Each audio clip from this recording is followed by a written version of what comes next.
Bethpage Black didn't just host a Ryder Cup, it staged a brawl in golf clothing. Fans hurled beer cans, caddies clashed with players, and by Saturday, Bryson DeChambeau and Rory Mcilroy were at the center of a storm louder than any gallery cheer. Bryson flexed, Rory snapped, and the feud went viral. Was this golf's ugliest moment or its greatest theater? Stick around for the fallout. The Ryder Cup landed at Bethpage Black in Farmingdale, New York, September 26 to 28, 2025. And the course instantly lived up to its reputation. Loud, brutal, unforgiving.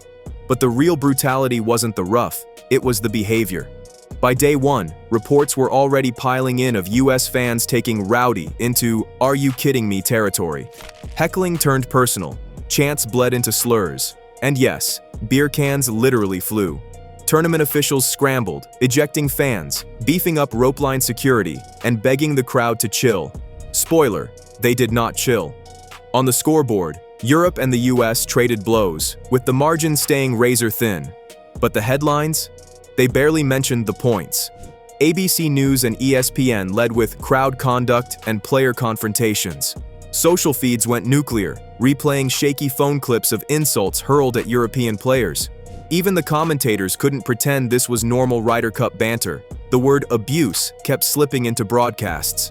And that's the thing. The Ryder Cup thrives on chaos, on chants, on chest-thumping nationalism. But Bethpage 2025, it tipped into carnival brawl energy. The crowd didn't just get under European skin, it sparked visible on-course blow-ups, shaping how players acted inside the ropes.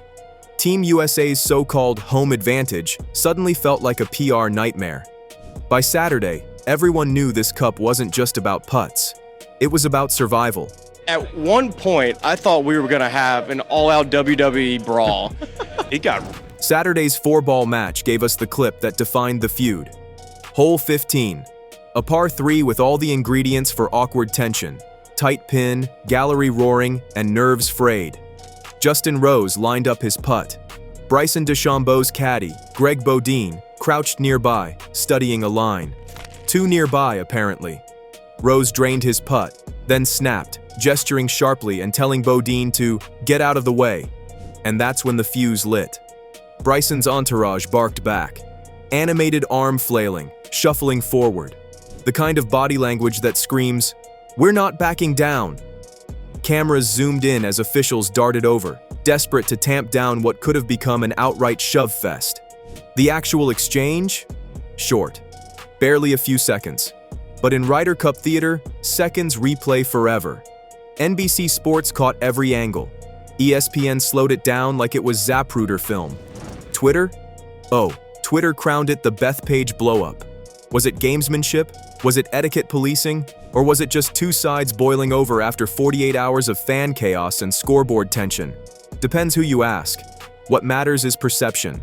Rose looked like the veteran drawing a line in the sand. Bryson? The American juggernaut standing his ground. And in that tiny window of greenside theatrics, the Ryder Cup's fragile etiquette cracked wide open. The fans? They ate it up. Suddenly, the cup wasn't about who'd hoist the trophy. It was about who'd win the fight. Is this passion or poison? Do rowdy crowds make the Ryder Cup better, or are we crossing a line? Drop your take in the comments. This debate is heating up. After the fireworks, Bryson did what Bryson does best, grabbed the mic and doubled down. In post-round media scrums, he played the situation off as just Ryder Cup intensity. Just, his favorite word. But he didn't stop there.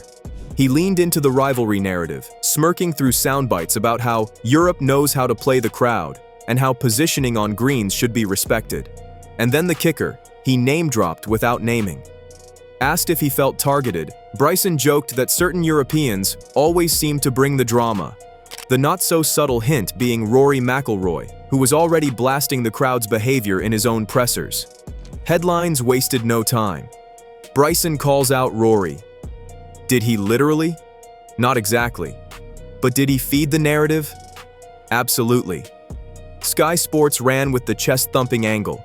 Golf Magic pulled the respect quotes, and suddenly Bryson was cast as the American gladiator in this postmodern golf coliseum.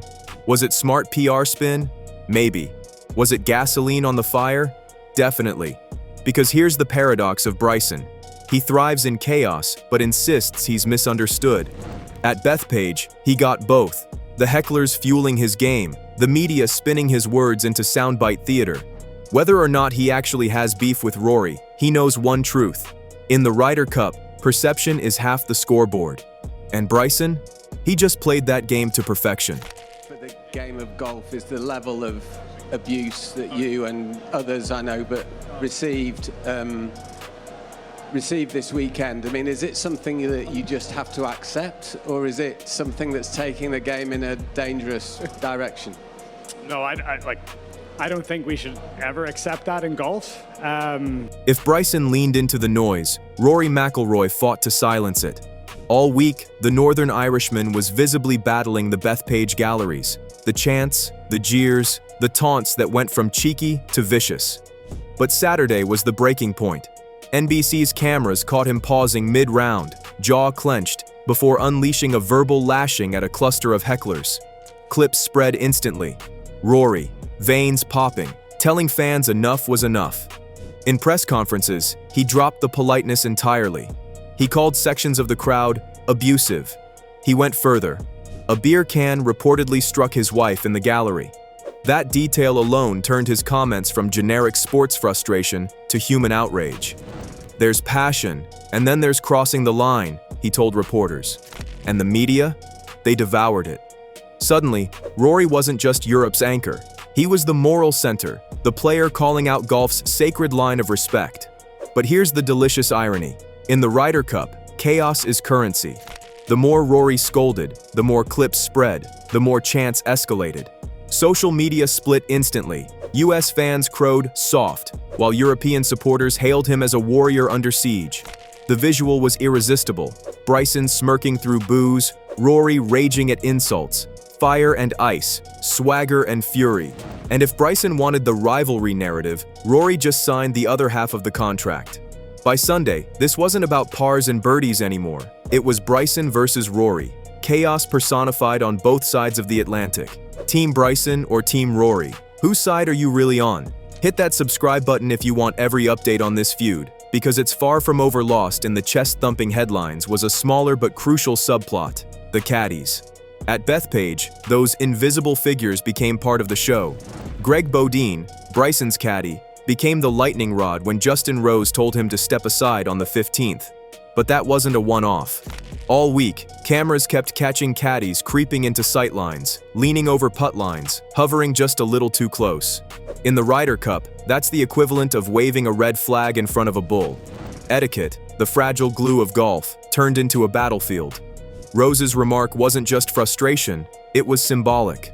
A veteran saying, "Respect the game." And Bryson's camp snapping back? That was Team USA signaling they weren't giving an inch. Golf Digest and Golf.com ran frame-by-frame analyses of caddy positioning like they were Zapruder scholars. Was Bodine blocking Rose's angle?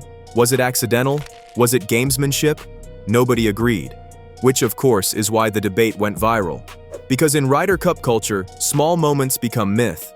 A caddy crouching in the wrong place transforms into a metaphor for an entire nation's gamesmanship. And in a week where fans were crossing physical lines outside the ropes, the inside ropes etiquette became even more scrutinized. The result?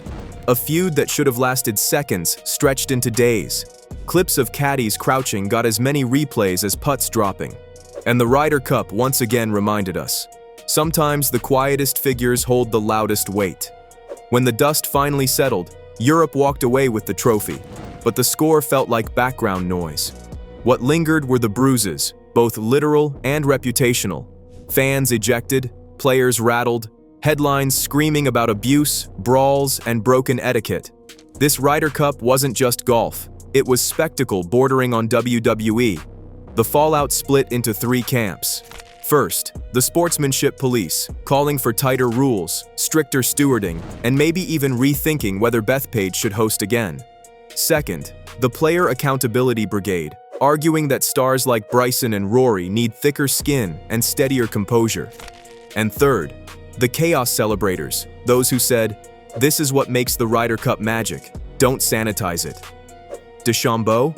He kept leaning into bravado, calling the week electric and brushing off tension as part of the game. Rory? He doubled down on fan criticism, urging organizers to draw a clearer line between passion and abuse. Justin Rose and other veterans? They struck a calmer tone, but their faces during the 15th hole clash said everything. And the organizers? Already reviewing security and rope line management, quietly admitting Bethpage may have tipped too far into carnival energy. The final irony? The feud will live longer than the result. Clips of the 15th hole. Rory raging at hecklers, Bryson smirking in pressers. They'll be replayed endlessly before the next Ryder Cup, stoking the very rivalry both sides pretended to downplay. Because that's the truth, Ryder Cups thrive on the edge of chaos. But Bethpage 2025, it showed how quickly edge can cut. The score will fade, but this rivalry won't. Was Bethpage a disgrace to golf, or the Ryder Cup's greatest show ever? Comment below and stick around. We'll be covering every twist before the next showdown.